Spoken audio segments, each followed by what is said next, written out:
Et il y a des débats qui se créent, des discussions qui se font, des gens qui commencent à suivre mon profil parce que je vais beaucoup plus m'engager, me mettre à nu.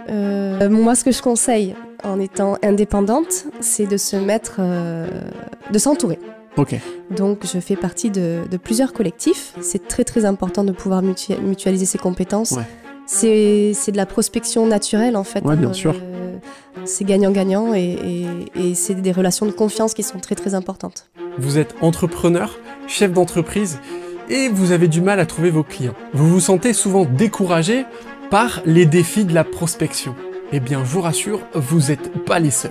La prospection est une étape cruciale pour la survie et le développement de votre entreprise. Heureusement, il existe une multitude de façons de prospecter. Et il y a forcément une méthode qui vous correspond. C'est pour cette raison que j'ai créé ce podcast, afin de rencontrer différents types d'entrepreneurs, chefs d'entreprise, pour découvrir leur stratégie, leur méthode, leurs témoignages. Et qui sait, cela pourrait bien transformer votre approche de la prospection et rendre cette étape beaucoup plus accessible. Je m'appelle Aurélien Ibarart, je suis le fondateur de ce podcast et également de Nisnea, une société spécialisée dans la réalisation de vidéos pour les entreprises. J'ai plus qu'à vous souhaiter une bonne écoute ou un bon visionnage et à vous laisser guider dans ce phare dans la nuit qui va vous permettre de trouver votre propre chemin vers le succès de la prospection. Bienvenue dans l'Odyssée des opportunités. Découvrez Ainhoa Labégurie, entrepreneuse engagée et experte en responsabilité sociétale des entreprises. Après un parcours riche entre la France et l'Australie, Ainhoa partage son évolution personnelle et professionnelle, marquée par un profond attachement aux valeurs écologiques, sociales et humaines. Au cours de cet échange, elle revient sur son parcours entre école de commerce, expatriation et création de sa première entreprise dédiée à l'art. Elle évoque les défis et apprentissages issus de ses expériences en salariat et en entrepreneuriat. Sa transition vers la RSE est abordée de manière concrète avec des explications sur ce qu'est réellement la RSE et des pistes pour la rendre accessible aux petites structures. Ainhoa partage des conseils pratiques pour intégrer des actions responsables, même en micro-entreprise, grâce à des gestes simples mais impactants. Elle détaille également comment elle trouve et fidélise ses clients grâce à des leviers comme LinkedIn, le réseautage local et les collectifs professionnels. Avec transparence, elle dévoile les coulisses de sa stratégie, son engagement dans des événements collaboratifs et l'importance du bouche à oreille. Bonjour Ainhoa. Bonjour Aurélien. Comment ça va ? Ça va très bien, merci. Merci de m'accueillir ici, chez toi, pour le podcast L'Odyssée des opportunités. Je suis vraiment très heureux d'être avec toi aujourd'hui, et notamment sur un sujet qui est un peu à la mode, mais j'ai envie qu'on en parle de manière un peu plus... enlever le côté mode et vraiment parler de cet aspect de concrètement à quoi ça sert. On parle de la RSE. Oui, merci à toi pour cette opportunité. Je suis ravie de t'accueillir et de pouvoir parler de mon sujet qui me tient à cœur. Super. Le podcast va donc se dérouler en 3 parties. Première partie, la découverte. Dans cette première partie, plongeons dans l'histoire de notre invité. Deuxième partie, à la conquête des clients. C'est le cœur du podcast. Troisième partie, l'impact de la vidéo pour développer l'entreprise. C'est ce que vous allez découvrir tout au long de ce podcast. Et commençons dès maintenant avec la première partie, la découverte. J'ai plus qu'à vous souhaiter bon visionnage ou bonne écoute. Est-ce que tu peux nous dire un petit peu déjà te présenter, qui tu es, et nous dire un peu c'est quoi ton activité ? Alors je m'appelle Ainhoa Labégurie, je suis originaire du Pays Basque, comme mon nom l'indique. J'ai grandi ici pour la majorité du temps, on va dire. Et après, je suis partie pendant une dizaine d'années en Australie.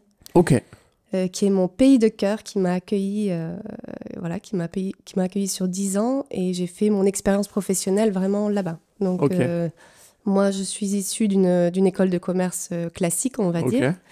Et j'ai travaillé pour des boîtes plutôt dans l'industrie, assez carbonées d'ailleurs, des boîtes françaises. J'étais en marketing produit. Donc voilà, j'ai acquis, on va dire, une solide expérience là-bas. Et en même temps, j'ai développé, je pense, quand j'essaye d'analyser un petit peu mon parcours et pourquoi j'en suis venue à la RSE, c'est quand on voit l'Australie toute la faune, la flore, le respect de la biodiversité qu'il y a, j'ai eu un coup de cœur. J'ai vraiment eu envie de m'intéresser à cette partie-là, naturellement en fait.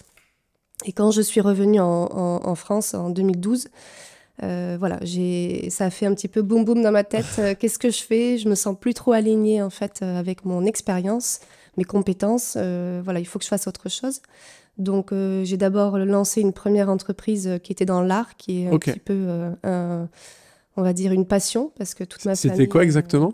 C'était une plateforme qui vendait des œuvres à prix abordable pour essayer de démocratiser l'art. Ok, super. Donc on était dans des tarifs relativement abordables. C'était des œuvres d'art, tout style, hein, tout médium, tableau, peinture, sculpture, des objets design aussi. Okay. Et moi, ce qui m'a plu aussi, c'est d'aller au contact des artistes ici en local, ou bien même j'en avais un sur Londres, et d'essayer de promouvoir leur travail. Et rien que de voir en fait les artistes qui étaient impressionnés, même gênés des fois que je m'intéresse à leur art, ça n'avait pas de prix parce que c'était vraiment hyper gratifiant. Ouais.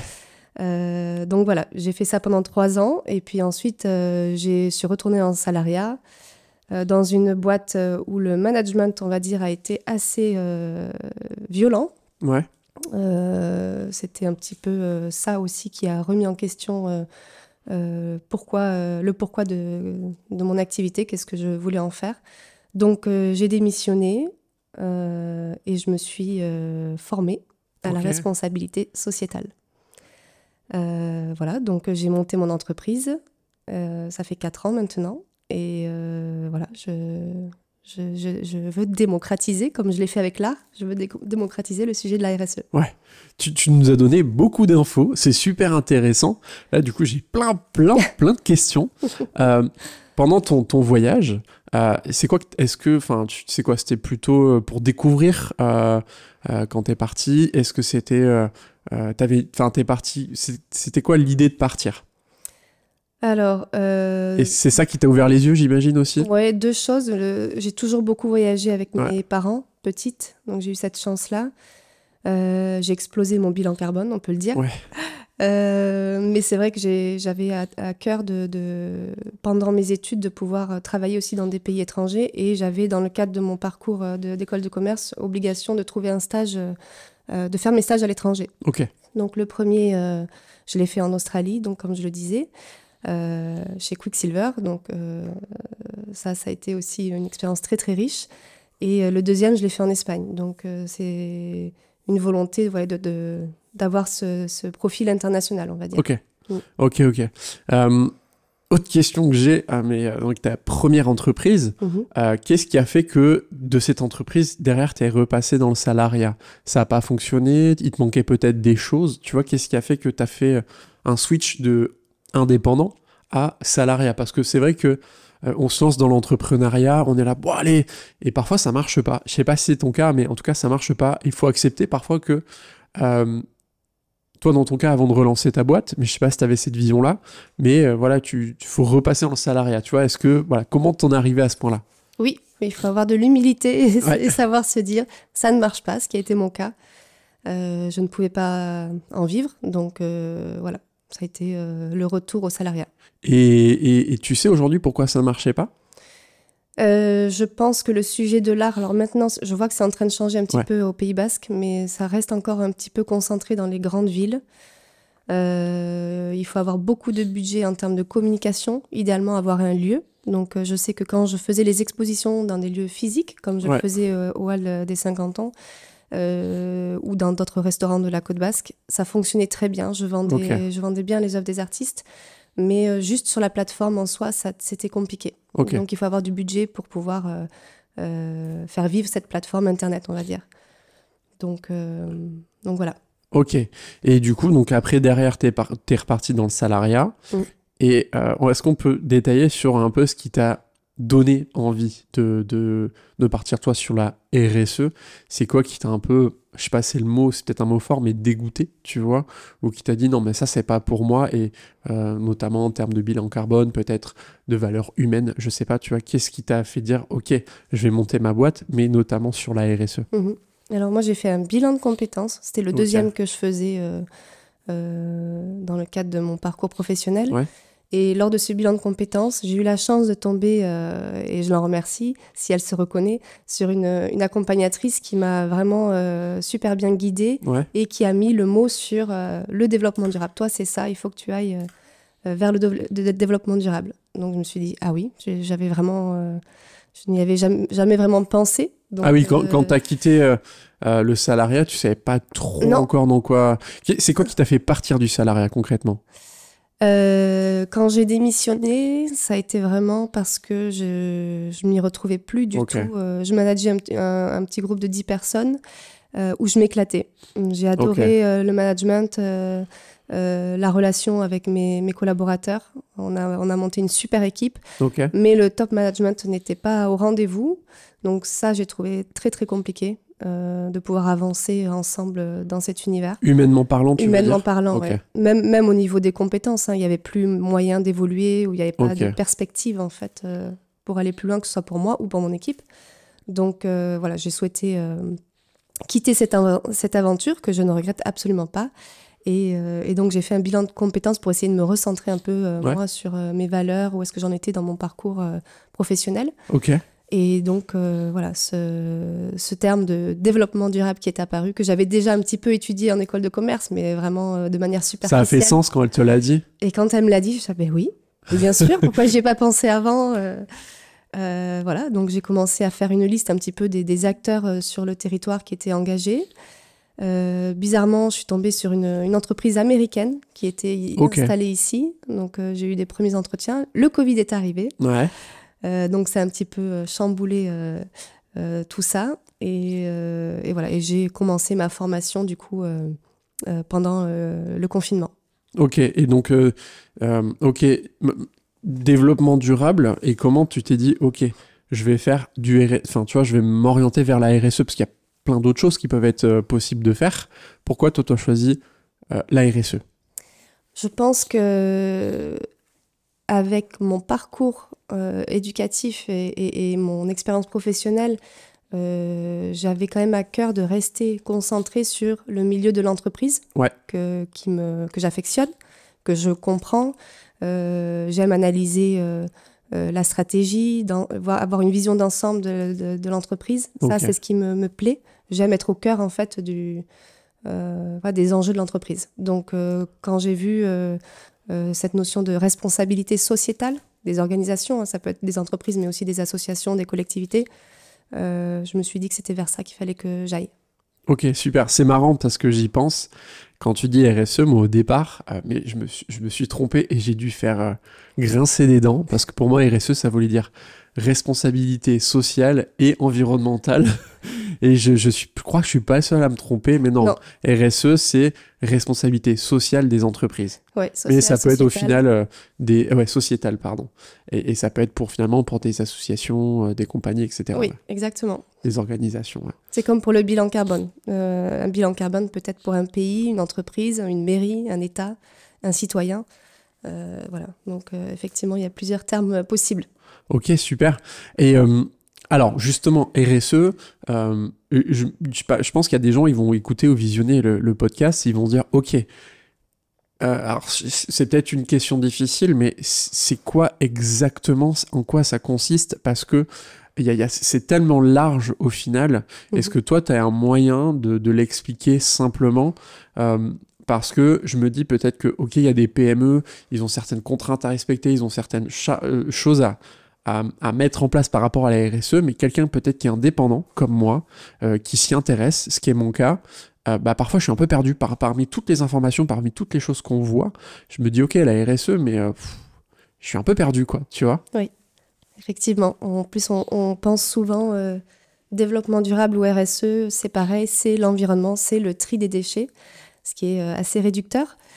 Mais bien entendu, ça va bien au-delà. Donc, un développement durable, déjà, c'est un développement qui soit vivable, viable, équitable, et où on puisse laisser un monde qui soit vivable pour nos descendants, ce qui aujourd'hui n'est pas le cas parce qu'on puise dans nos ressources et elles ne sont pas infinies.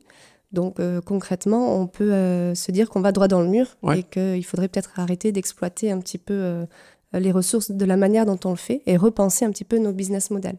Donc la responsabilité sociétale ou sociale, peu importe comment on veut le dire, ça va être la contribution des entreprises, des organisations à ce développement durable. Donc concrètement, intégrer à leur activité économique des préoccupations sociales et environnementales afin d'essayer de faire mieux, on va dire. Ouais, ça après, ça s'applique quel que soit le niveau d'entreprise. Oui. Et justement, par exemple, pour moi qui m'y intéresse, on s'est croisés la dernière fois à l'événement RSE de Place Eco, où justement il y avait des petits ateliers qui étaient super intéressants. Moi, c'était une première approche, tu vois, en tant que, parce que même tu le dis sur ton site, c'est pas parce que tu es une grosse entreprise que tu peux pas mettre en place la RSE. Tout à fait. Moi, dans mon cas, tu vois, là, c'est vraiment personnellement, même si j'ai commencé à mettre en place, mais je vais vraiment poser la question comme si j'avais rien mis en place, c'est quoi, moi, à mon échelle, donc je suis en micro-entreprise, c'est quoi les actions que je peux mettre en place, tu vois? Oui, alors il y a effectivement plein d'actions qu'on peut mettre en place, même si on pense qu'on est un peu trop petit.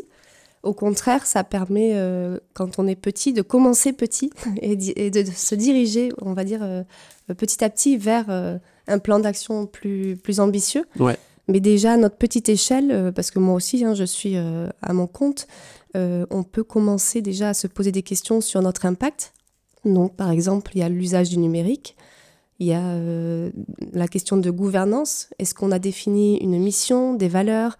Est-ce qu'on a travaillé peut-être sur notre raison d'être, c'est-à-dire dans notre mission, dans notre vision? Est-ce qu'on s'imagine pouvoir contribuer de manière positive à notre société, à notre planète? Qu'est-ce qui va pouvoir un petit peu nous driver vers du positif de manière constante? Donc essayer de s'entourer aussi de collaborateurs, de collectifs, de réseaux qui vont aller dans le sens du développement durable, de la responsabilité sociétale.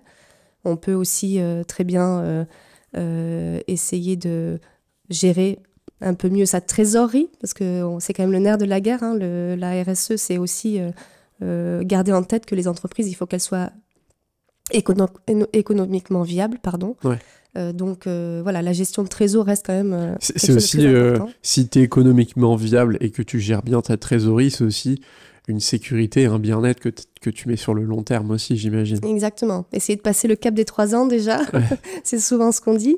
Et puis investir sur le territoire local. Donc l'ancrage territorial est assez important aussi sur le pilier de la RSE. Donc on a cette notion de gouvernance, d'économique, d'environnement bien sûr, donc essayer d'utiliser des mobilités durables par exemple pour se déplacer. Voilà, on a tout ça. Et quand on est seul, on va pas peut-être moins travailler l'aspect social, mais on peut déjà peut-être essayer de faire un plan de formation. Concrètement, quelle formation on pourrait faire sur les années à venir pour essayer de consolider en fait son expertise et essayer de la développer dans ce sens-là. Donc il y a plein de petites actions qu'on peut mettre en place. Effectivement. Ouais, et c'est intéressant parce que je me dis même demain tu veux collaborer avec une plus grosse société qui a vraiment une notion RSE. Je pense que si toi déjà tu as mis en place des actions RSE, tu seras beaucoup plus en phase avec cette entreprise et il y a beaucoup plus de chances que tu puisses bosser avec elle comparativement à une boîte qui fait la même chose et qui n'a rien à faire de la RSE. Si déjà il y a des points communs et que la personne dit bon ok elle a... Certes, il y a son expertise, mais tu sais, moi, je sais que quand je fais des rendez-vous de prospection, il y a des échanges qui peuvent un peu varier aussi sur le perso ou sa vision de la vie. Et je pense que si déjà il y a des cohérences qui se mettent en place par rapport à ça, je me dis ça peut être aussi un outil, tu vois, si tu le fais de vraiment sincère, bien sûr, qui peuvent aider à mieux trouver des clients avec qui tu es en face, tu vois. Ouais, tout à fait. Être exemplaire, inspirer, donner envie, savoir donner des exemples, c'est important, effectivement. Ouais, tu vois, moi, par exemple, je sais que c'est des petites actions, mais une action que je mets en place, c'est tout simplement le navigateur web. On a plein de petits onglets qui sont ouverts. Oui. Et en fait, ce qu'il faut savoir, ça, j'avais appris par mon ex-associé, c'est-à-dire que toutes les 7 secondes, la page se rafraîchit. Oui. Pour être sûr d'avoir toujours des infos. Sauf que quand tu es dans tes mails, tu t'en fiches qu'elle se rafraîchisse. Tu veux qu'elle se rafraîchisse quand tu es dessus ou quand tu lis un article. C'est pareil. Et donc, du coup, j'ai mis un petit plugin qui vient stopper ce rafraîchissement. Parce qu'au final, on n'en a pas besoin. C'est tout bête. Mais à chaque fois que ça se rafraîchit toutes les 7 secondes, ça vient choper de la data et donc tu viens polluer. Oui. Bah, tu dis, c'est quand tu bosses toute une journée sur un ordinateur, que tu fais le cumul peut-être sur un an, au final, c'est tout bête, c'est un petit geste qui est simple à mettre en place et que tout le monde peut mettre en place, mais au final, tu as déjà fait un super geste, tu vois. Exactement. C'est un client qui m'avait conseillé ce plugin. Donc, l'échange de bonnes pratiques est assez important, effectivement, mais l'impact du numérique est assez conséquent. Donc, à l'échelle mondiale, on pourrait dire à peine 4% des émissions de gaz à effet de serre, mais on imagine qu'avec l'augmentation des usages et puis l'arrivée de l'intelligence artificielle, bien sûr, ça commence à augmenter de plus en plus. Et il y a la notion aussi des ressources pour aller fabriquer nos ordinateurs, nos écrans, nos téléphones, etc. Donc, il y a les notions aussi d'obsolescence programmée, d'essayer de garder ces appareils le plus longtemps possible, de les faire réparer.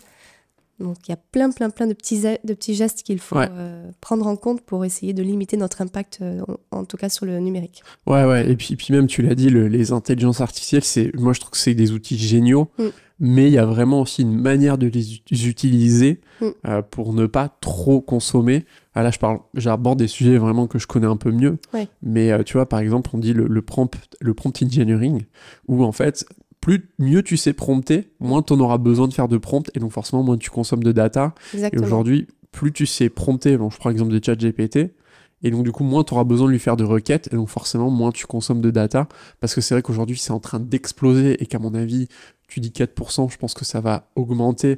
Mais même si ça reste à 4%, qu'on arrive à diminuer ne serait-ce qu'à 3%, ce serait génial, tu vois, ça ferait un impact énorme. Mais ouais, toutes ces nouvelles technologies, il va falloir apprendre à les consommer mieux, on veut dire. C'est ça, ouais.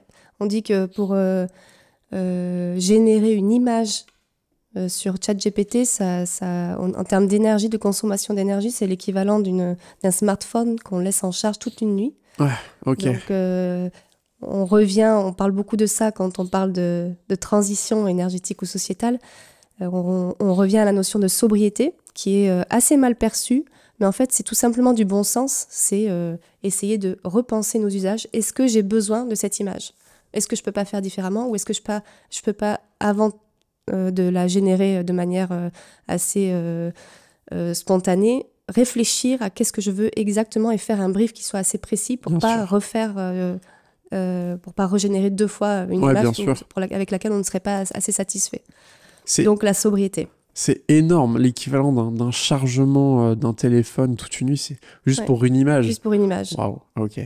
Donc se contenter du texte déjà, avec l'intelligence artificielle, et si on a besoin d'aller plus loin, réfléchir à comment on le met en place. Ok, et on va pas tarder à passer à la deuxième partie, mais avant d'y passer, toi, c'est quoi le genre d'entreprise que tu accompagnes, du coup ? Est-ce que, tu es plutôt sur de la TPE-PME, toi ? Oui. Et si tu les accompagnes de manière globale ou tu as plus des axes, tu vois, sur lesquels tu accompagnes ? Alors moi, effectivement, je suis plus sur les TPE-PME, qui est le maillage territorial, on va dire local.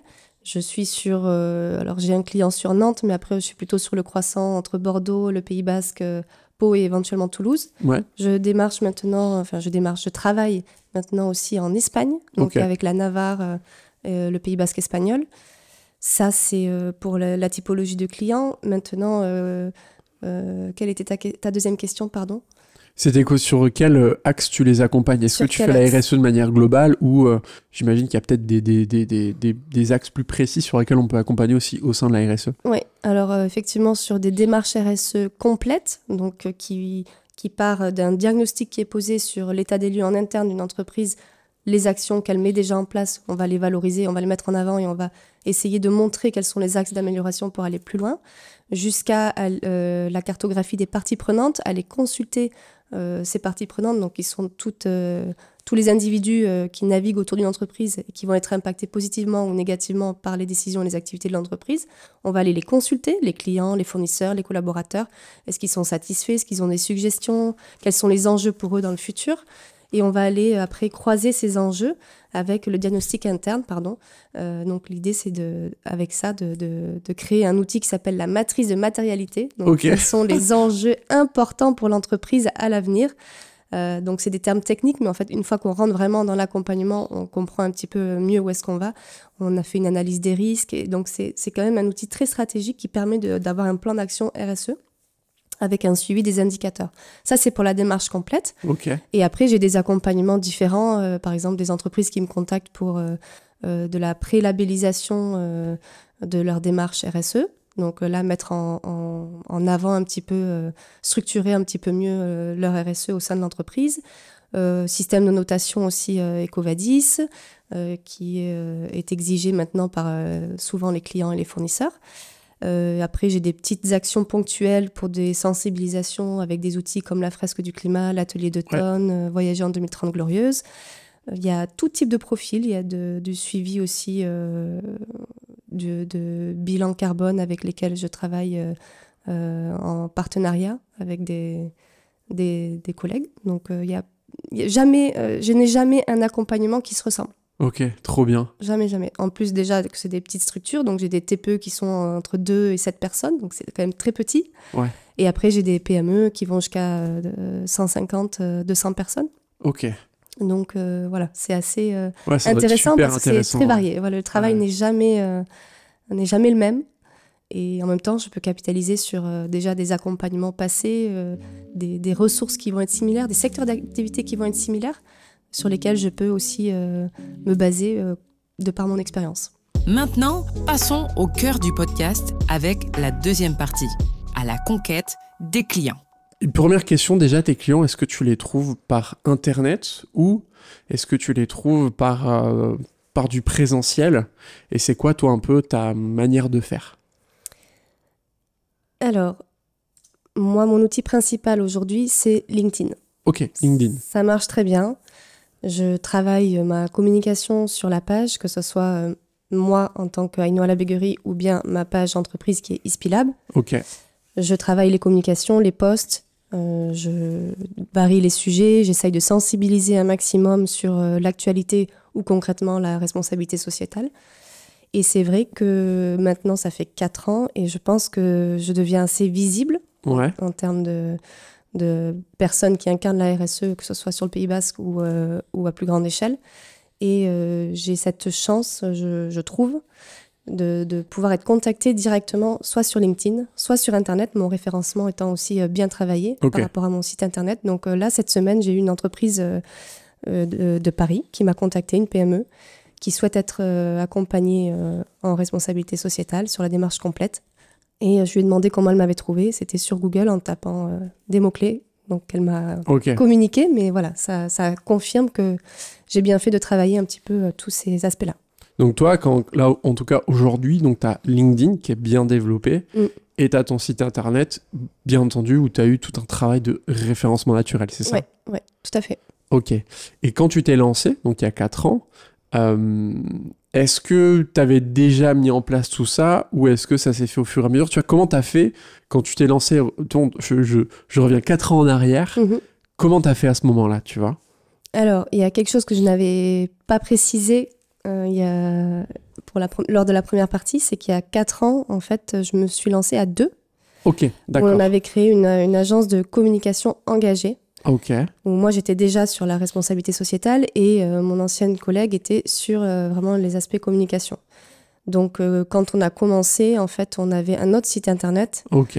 Une autre manière de communiquer aussi, mais on travaillait déjà quand même ces aspects LinkedIn. Et quand on s'est séparés 2 ans après, naturellement, j'ai reconstruit un site internet, mais ma communication sur LinkedIn a continué à être la même. Ouais, ça me parle beaucoup parce que moi j'ai eu le cas aussi, je me suis séparé de mon associé en avril. D'accord. Donc tu vois, il y a eu tout ce travail en amont qui a été fait notamment sur LinkedIn, mais pareil, le site internet, tu vois, moi aujourd'hui, là c'est un relancement, tu vois.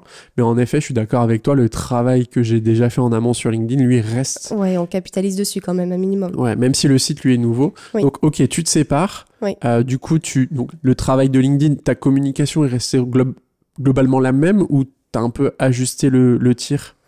Elle est peut-être un peu plus, bien sûr, centrée sur les enjeux de la responsabilité sociétale, du développement durable et de mes accompagnements, bien sûr. Alors qu'avant, c'était peut-être plus sur l'agence de communication à part entière. Ok.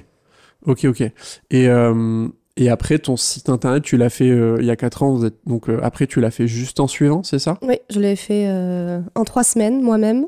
Ok. Et voilà, c'est reparti. Donc tu l'as fait en 3 semaines toi-même. Ouais. Et pareil pour le référencement naturel ou Oui. T'as tout fait toi-même? Oui. Tout en autodidacte? Autodidacte, je fonctionne beaucoup comme ça. Ouais, bah, je suis pareil. Hein. Ouais, donc pour ça, ok. c'est intéressant.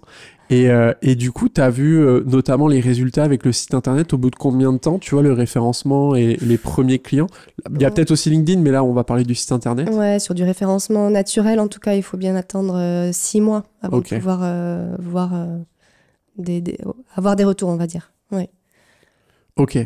Et notamment, et LinkedIn, tu avais déjà du coup des premiers contacts. Hein. Enfin, tu avais déjà Et des LinkedIn, contacts. en fait, j'ai gardé tout mon réseau. J'ai gardé en plus mes clients. On s'est séparé nos clients, donc j'ai gardé aussi mes clients. Donc en fait, j'ai très très vite rebondi pour continuer mon activité. Donc ça n'a pas eu d'effet, on va dire, délétère sur mon activité. Ouais. Au contraire, le fait d'être identifié seul sur ce sujet-là m'a avantagé, je pense. Ok.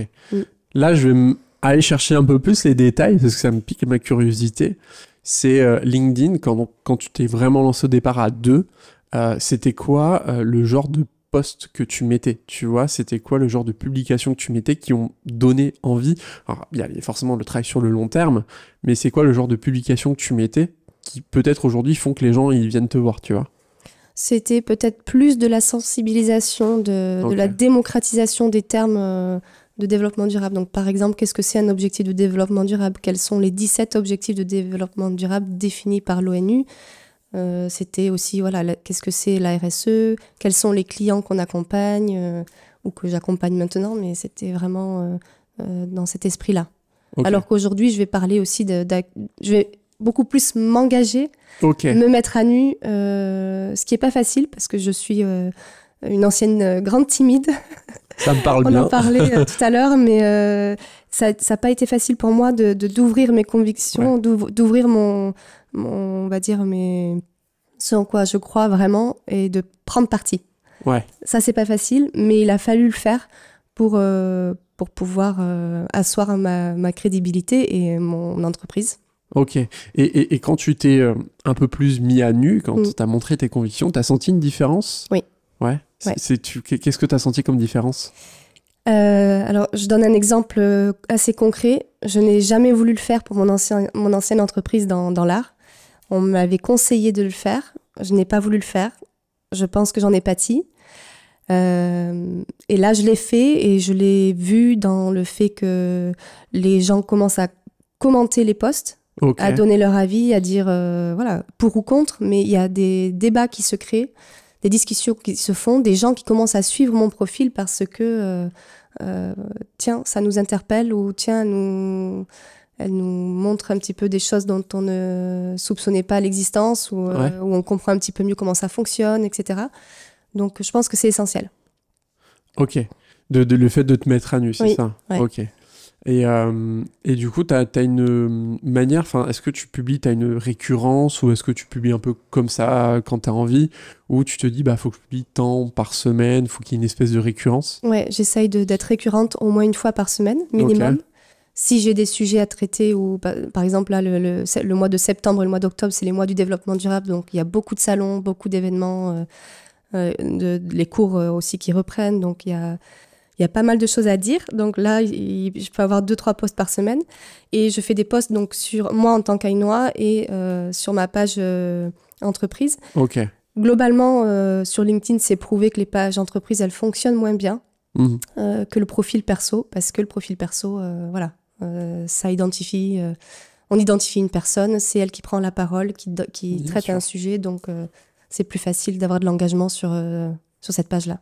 Ok, donc ouais, après un post par semaine, et parfois en fonction de l'actualité, on va dire, tu vas augmenter le nombre de posts. C'est ça, ouais. Et cette récurrence, tu l'as depuis que tu t'es lancé Oui. Ouais. Et tu sens que cette récurrence-là, t'as quand même apporté de la visibilité des clients. Oui. Ouais, parce que c'est vrai que les mois, par exemple, d'été, où les gens sont moins connectés ou en vacances, ou même moi, je poste plus,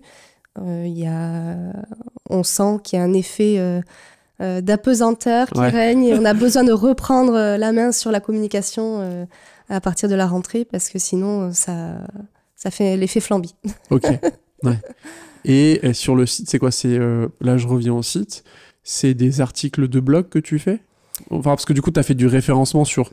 Alors, Ouais, il y a le référencement, mais tu as fait sur genre une page de présentation ou tu rédiges des articles et tu essaies de les référencer. Tu vois, c'est quoi un peu ta manière de faire? Non, le référencement, j'ai vraiment travaillé chaque page du site internet avec les mots-clés, etc. Quand je me suis lancée à 2, on faisait des articles de blog. Là, je l'ai travaillé énormément et ça nous a beaucoup apporté de visibilité. Mais c'était déjà il y a 4 ans, ça évolue assez vite. Je ne sais plus comment est le marché du blog. Moi, j'ai décidé d'arrêter parce que ça me demandait beaucoup de temps. C'est beaucoup de travail. Hein. Ah ouais, beaucoup de travail. Il fallait vraiment trouver un sujet, le développer de manière assez experte et puis le synthétiser à la fois et faire du référencement dessus. Plus le temps de le faire, ce qui est bon signe, hein, mais j'ai préféré en fait relayer mes articles LinkedIn sur mon site internet. Ouais, super. Donc, je pense que j'écris quand même aussi des sujets un peu experts des fois sur LinkedIn que je peux relayer sur mon site et qui font office d'articles de blog. Ok. Et ça, du coup, c'est ta manière principale de trouver des clients, tu vois? Alors, c'est un de mes outils. Ok. Dis-moi les autres. Je veux savoir. Les autres. Moi, ce que je conseille en étant indépendante, c'est de de s'entourer. Ok. Donc, je fais partie de plusieurs collectifs. Yes. J'ai plusieurs partenaires. Un de mes collectifs principaux, on est 3 et on propose, on va dire, des prestations qui sont complémentaires. Donc, moi, en responsabilité sociétale, mon collègue Pedro qui est en bilan carbone et Claire Marine qui est sur de la communication responsable. Donc, ça nous permet en fait d'aborder les clients avec un panel de prestations dans lesquelles ils peuvent piocher en fonction de leurs besoins. Ça, c'est un premier point. Donc, on travaille aussi notre communication avec ce collectif-là et notre prospection. Et ensuite, je fais partie de notre collectif pour tout ce qui est outils de sensibilisation, comme les fresques. Donc ça aussi, ça nous permet d'avoir un maillage territorial ici au Pays Basque. Et ensuite, j'ai des partenaires clés. Par exemple, une partenaire qui va travailler la gouvernance, une autre partenaire qui va travailler le diagnostic, les rapports RSE, la CSRD. Donc, j'en parlerai un petit peu après. Donc, c'est très, très important de pouvoir s'entourer de personnes de confiance que l'on peut conseiller à notre tour à nos clients lorsqu'on a identifié des besoins. Ok, super. Moi, j'ai une vraie question, c'est comment vous en êtes arrivé à créer un collectif avec Marine, Pedro. Comment vous en êtes arrivé à créer ce collectif, tu vois? Et c'est quoi les étapes pour créer un collectif? Parce que moi, je trouve que c'est puissant de vraiment de faire matcher les compétences des uns et des autres. Mais comment on en arrive à ça?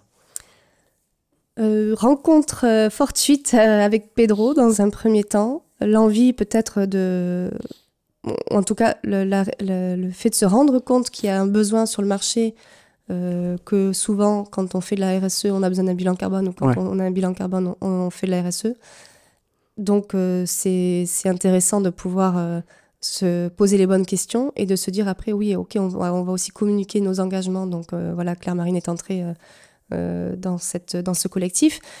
L'idée, c'est vraiment de proposer nos prestations et de répondre aux besoins des clients aujourd'hui, des entreprises locales. On sent un véritable engouement et on a envie de pouvoir apporter un petit peu notre pierre à l'édifice. Ok.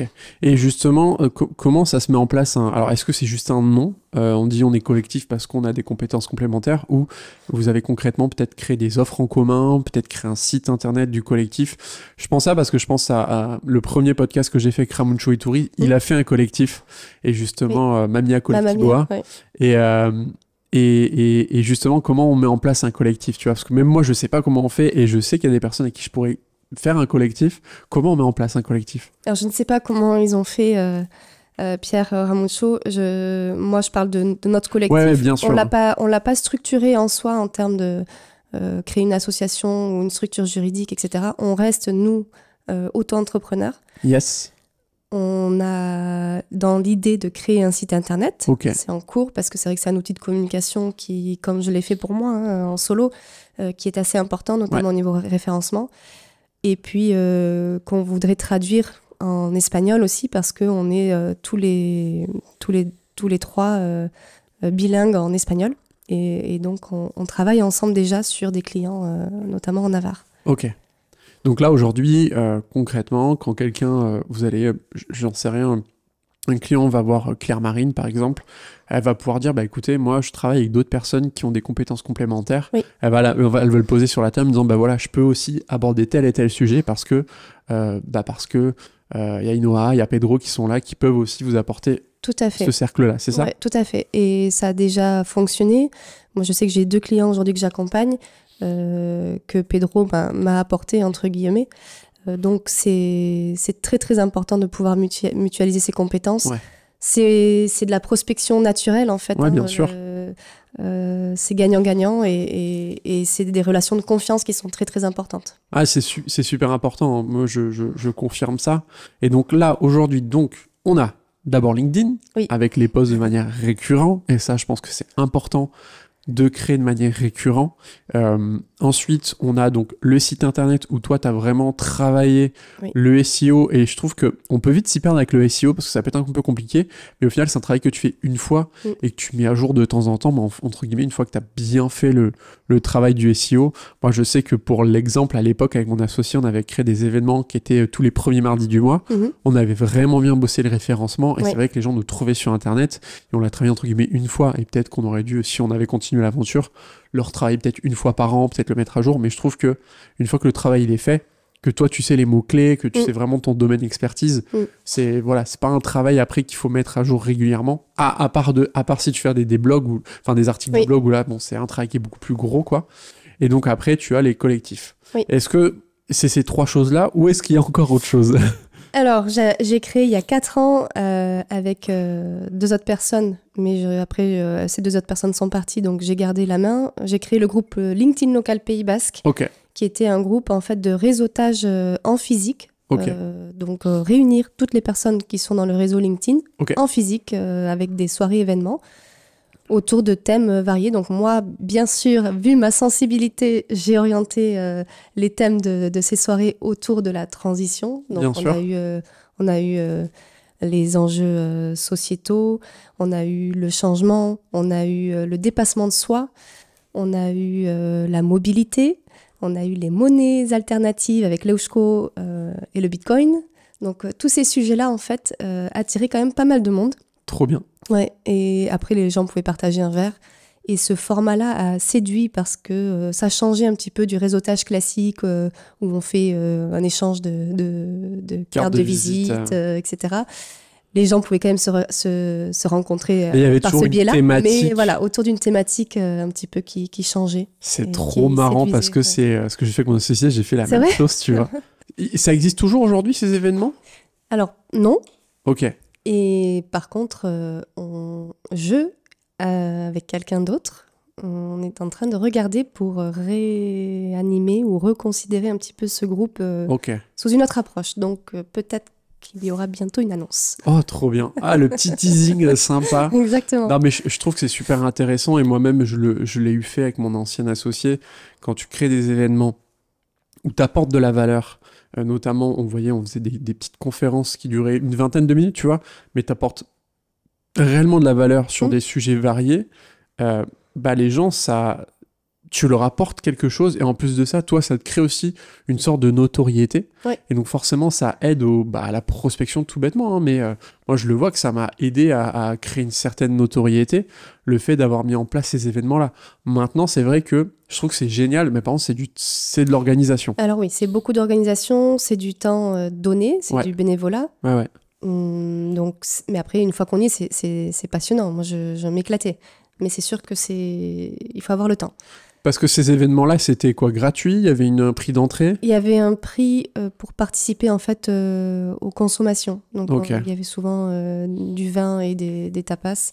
Donc il fallait participer à ça. Mais sinon, les intervenants venaient de manière bénévole également.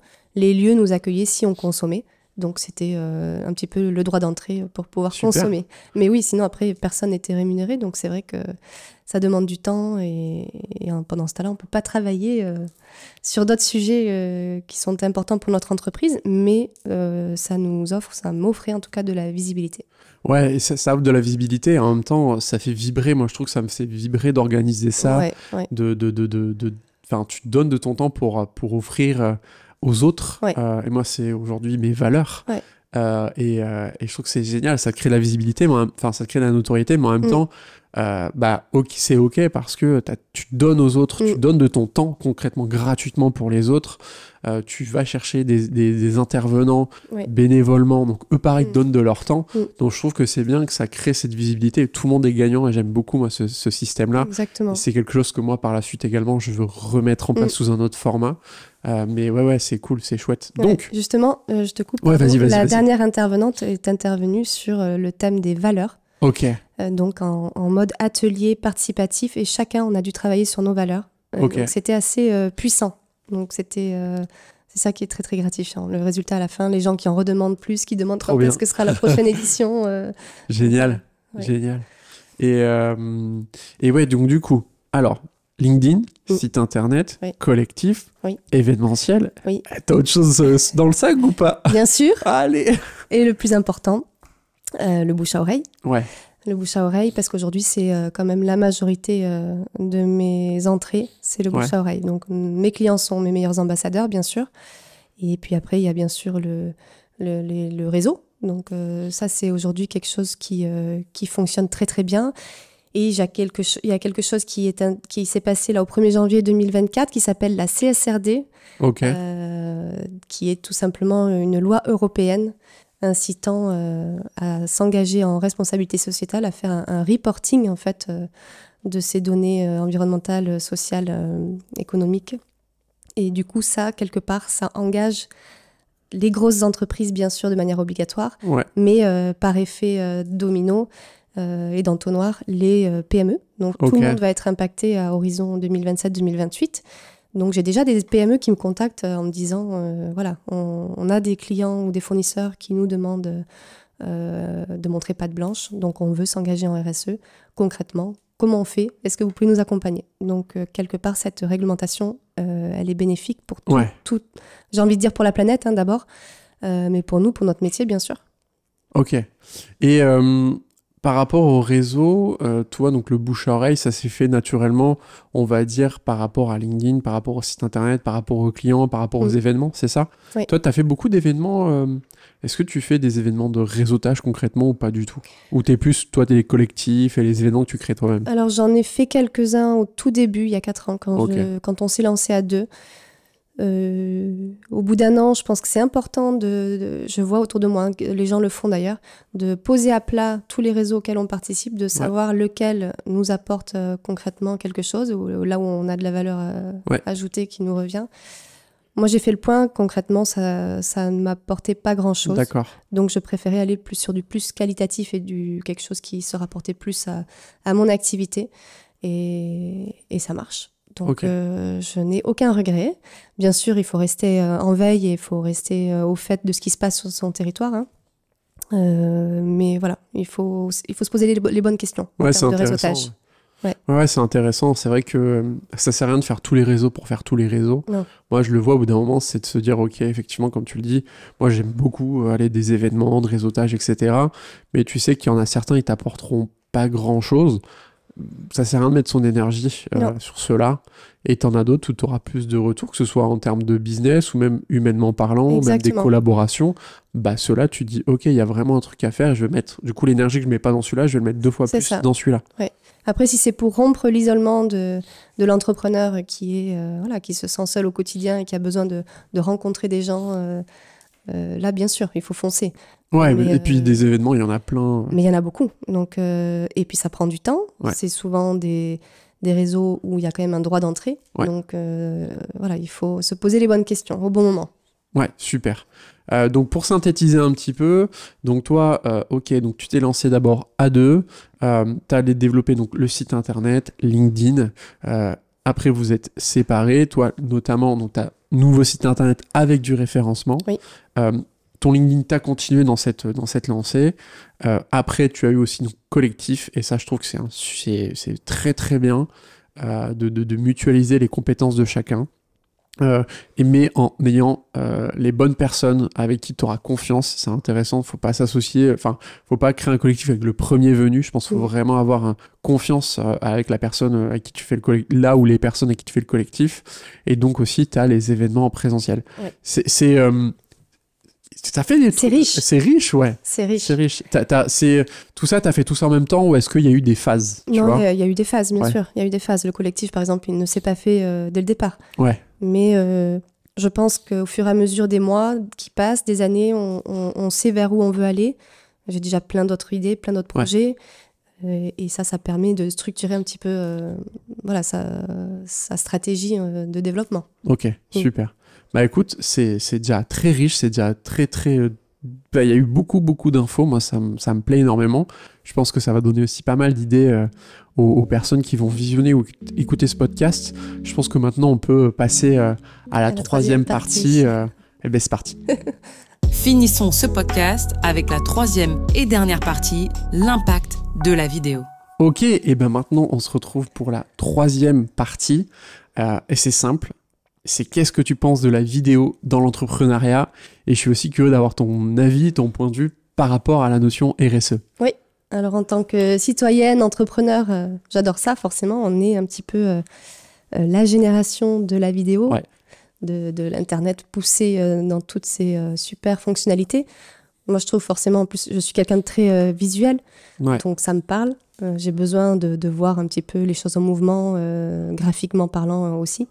Donc, je trouve que c'est un très bel outil pour mettre en avant les activités d'un entrepreneur ou d'une entreprise.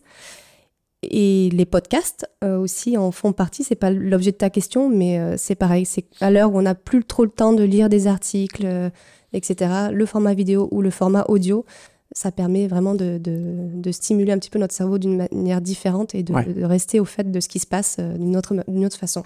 Après, j'ai ma casquette, bien sûr, d'actrice engagée en responsabilité sociétale. L'impact, comme je te le disais, du numérique est assez conséquent, l'impact de l'intelligence artificielle et l'impact de la vidéo aussi l'est tout autant. Donc c'est vrai que par exemple quand on regarde sur YouTube ou un streaming constamment des vidéos, ça alourdit la bande passante, ça consomme de l'énergie. Donc ça c'est aussi à garder en mémoire. Et quand on est sur YouTube, par exemple, il faut essayer, si on n'écoute que de la musique, de réduire la qualité de la vidéo en dessous de 320. Je crois que c'est 120 le minimum. Si on n'a pas besoin de regarder les images, ça permet de réduire un petit peu... Ah oui, tu parles quand tu regardes une vidéo mais que tu veux écouter que l'audio, de réduire la qualité de la vidéo parce qu'entre guillemets, ça ne va pas impacter le bruit audio. C'est intéressant. Donc voilà, après c'est quel type de serveur on va utiliser pour stocker aussi toute cette data. Est-ce que c'est un serveur qui fonctionne aux énergies renouvelables? Est-ce qu'il est situé en Europe, en France? Donc il y a toutes ces données aussi qui entrent en jeu sur la consommation et les émissions de CO2 pour l'usage de la vidéo. Ouais, il y a vraiment tout ce côté, il y a la vidéo en elle-même, mais il y a vraiment toute cette réflexion derrière de la vidéo c'est bien, mais ok, où est-ce qu'on la publie, comment on l'utilise? Effectivement, je suis d'accord avec toi, on n'a pas tout le temps besoin de regarder la vidéo dans la pleine capacité. Tu vois, moi, je prends l'exemple sur YouTube. Regarder des vidéos en 4K, je trouve que ça ne sert à rien. Clairement, ça sert strictement à rien. Autant baisser en 720, 1080, mais au-dessus, je trouve que 1080 ou 4K, franchement, ça sert à rien. Donc autant aller sur le plus bas parce que au moins on consomme moins de data. Et effectivement, c'est intéressant ce que tu dis par rapport aux les serveurs qu'il y a derrière. Si tu mets sur YouTube, c'est YouTube, mais si tu mets des vidéos en local, c'est quoi les serveurs derrière? Et j'imagine que c'est les serveurs de ton site internet. Donc du coup, où est stocké ton site internet? Tu vois, moi je sais que c'est O2Switch. Voilà, tu vois, c'est beaucoup plus... il y a ils sont français, enfin tu vois, déjà il y a cette notion-là, je paye un peu plus cher, mais au moins je sais que j'ai un service qui est français, qui est de qualité, et au moins je sais qu'ils ont une transparence aussi, donc c'est ça que j'aime bien, tu vois. Oui, tout à fait, il faut en être conscient, et on repart sur les 3 leviers de la transition. J'en ai cité un tout à l'heure qui était la sobriété. Donc si on applique la sobriété par exemple à la mobilité, ça va être essayer de faire moins de kilomètres, donc là, essayer de moins regarder les vidéos en streaming ou télécharger les épisodes plutôt que de le faire en streaming. Si on passe au deuxième levier, ça va être l'efficacité. Donc, appliqué au secteur des mobilités, ça va être faire du covoiturage plutôt que d'être seul dans sa voiture. Donc, sur effectivement le numérique, c'est essayer de réduire, par exemple, aussi la qualité de la vidéo sur YouTube, comme on vient de le mentionner. Et le troisième levier, ça va être la substitution. Donc là, c'est passer aux énergies renouvelables. Donc, par exemple, je n'ouvre pas le débat, mais ce qui est préconisé aujourd'hui, c'est passer à une voiture électrique plutôt qu'une voiture thermique, parce que sur l'usage de la voiture, les émissions de CO2 sont beaucoup plus importantes et c'est ça qu'on doit réduire aujourd'hui. Et si on l'applique au numérique, ça va être prendre des serveurs effectivement qui fonctionnent aux énergies renouvelables plutôt que aux énergies standards. Ok, et justement, demain, je veux publier une vidéo en ayant conscience de tout ça.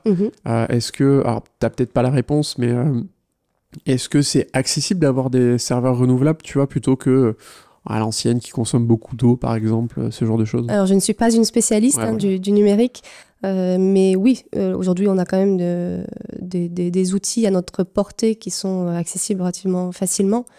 Comme tu l'as fait toi pour ton O2 Switch, donc tu mentionnais. Moi, je suis chez Infomaniac qui est en Suisse. Voilà, mais il y en a plein d'autres, des petits Français qui sont très bien aussi. Donc oui, c'est accessible. Il faut juste se renseigner un petit peu. C'est comme le fournisseur d'électricité classique chez nous. Nous, ici, au Pays Basque, on a Energia. Il y a l'énergie d'ici. Il y a plein de fournisseurs. Certains vont dire que ça coûte un petit peu plus cher. Il faut se renseigner, il faut comparer les offres. Mais après, ça vaut peut-être le coup de s'engager quand on le peut, bien sûr.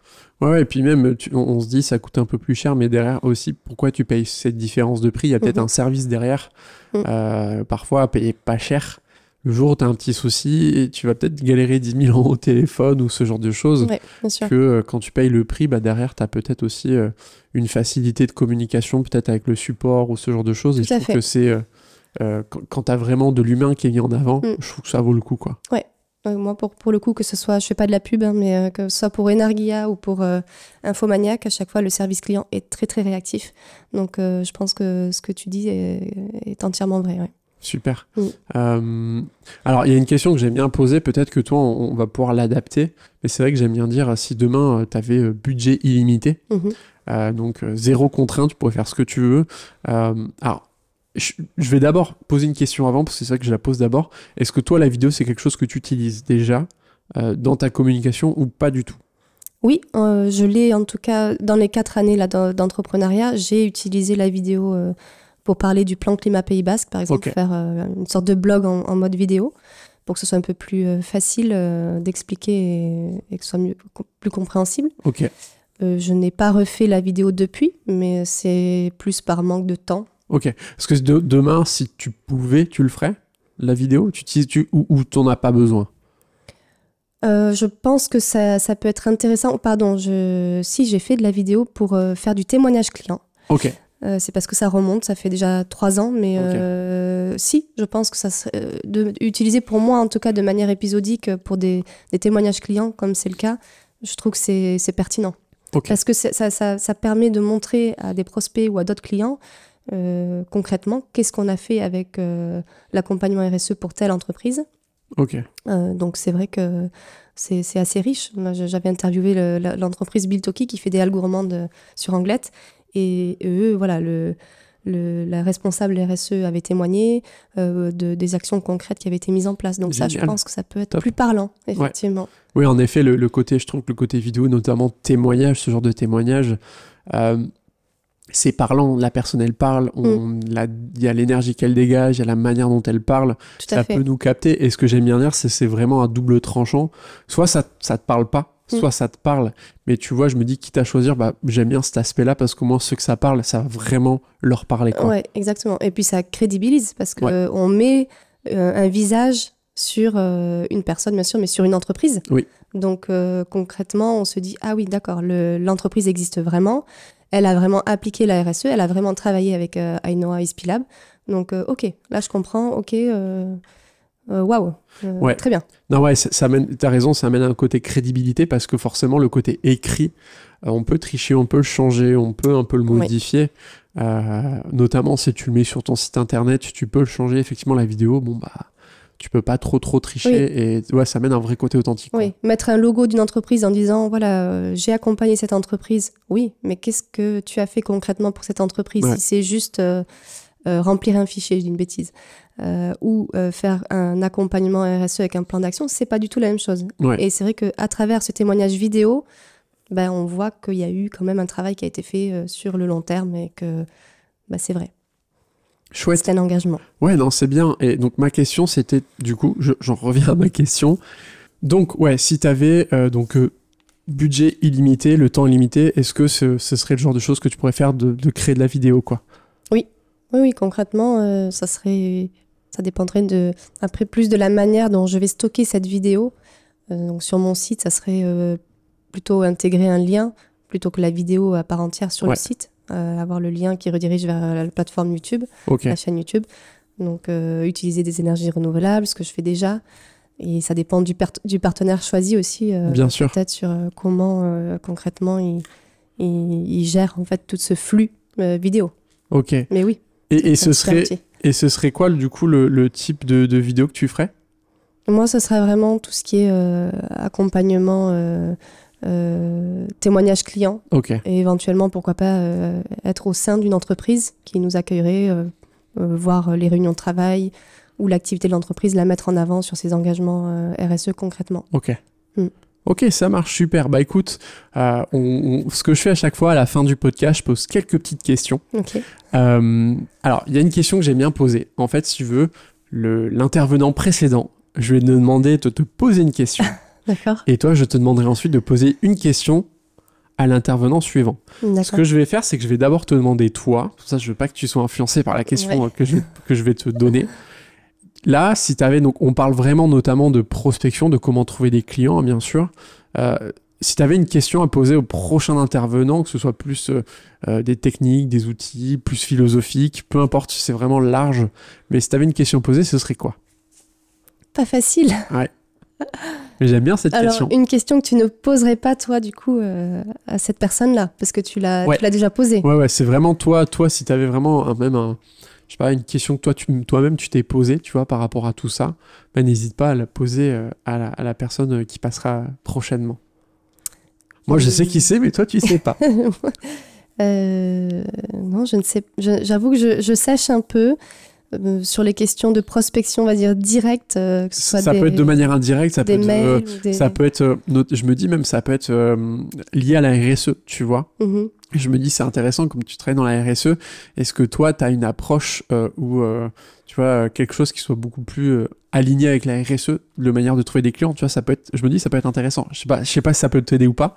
Une question, est-ce que tu analyses, je me permets de tutoyer la prochaine personne, est-ce que tu analyses le besoin du client avant de cibler concrètement une personne à contacter pour savoir en fait comment mieux te diriger dans tes mots et dans le discours que tu vas tenir et mieux concrétiser l'approche. Eh bien, génial, trop bien. Bah maintenant, ce que je vais faire, c'est que je vais prendre mes notes et je vais aller chercher la question donc précédente. La personne précédente, elle disait, est-ce que tu as l'impression de jouer un rôle quand tu prospectes, quand tu vas chercher des clients, ou est-ce que tu es 100% toi-même? Alors, je suis toujours 100% moi-même.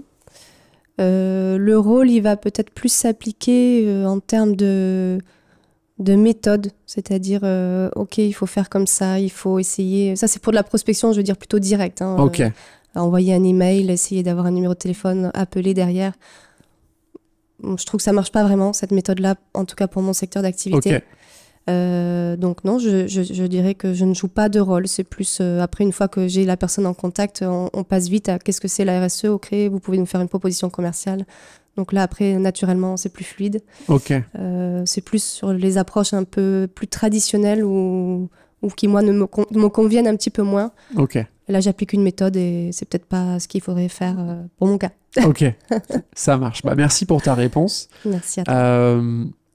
Est-ce que tu as des ressources? Moi, je sais que j'aime bien demander ça pour les personnes qui pourraient nous regarder. Est-ce que tu as des ressources à leur donner? C'est toujours pareil, hein, c'est le cœur du podcast par rapport à la prospection. Alors, ça peut être large, ça peut être créer son événement, collectif, etc.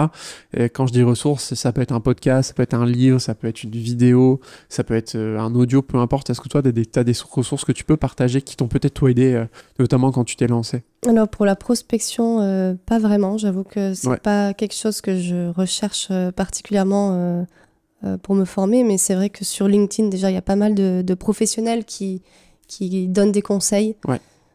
C'est bien de rester au fait de ce qui se fait. Ça évolue très très vite aussi. Ouais. Donc ce qui était valable il y a 4 ans ne l'est plus aujourd'hui. Donc sa façon de communiquer, les posts, le nombre de mots, les visuels, vidéos plutôt que images. Il faut vérifier ce qui se fait de plus en plus aujourd'hui sur LinkedIn, ce qui marche. Moi, je parle de LinkedIn parce que c'est celui que j'utilise, mais c'est valable pour Instagram, Facebook, etc.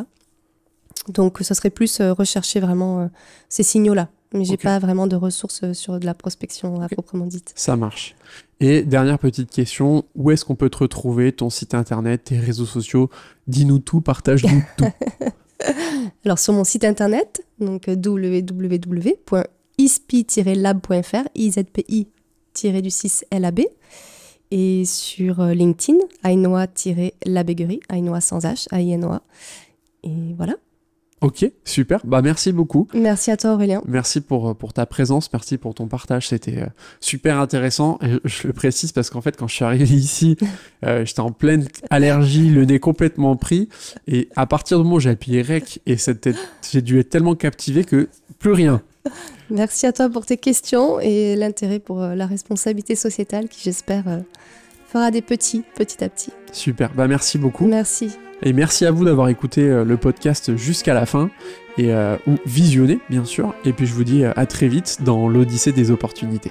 Merci d'avoir écouté ou visionné cet épisode jusqu'à la fin. J'espère sincèrement qu'il vous a aidé à adapter votre stratégie de prospection pour qu'elle vous corresponde au mieux. Si vous avez trouvé cet épisode utile, je vous invite à le partager autour de vous. Vous pouvez retrouver tous les épisodes sur YouTube et sur les plateformes de streaming audio. Et si vous avez des suggestions d'invités pour les prochains épisodes, que vous connaissez un entrepreneur qui a une manière bien à lui de prospecter, alors faites-le moi savoir. Et bien entendu, si vous avez besoin d'une vidéo pour votre entreprise, contactez-moi. Je serai ravi de transformer votre vision en une série d'images soigneusement orchestrées pour toucher le cœur de votre audience. C'était Aurélien Ibarart et je vous dis à très bientôt dans un nouvel épisode de l'Odyssée des opportunités.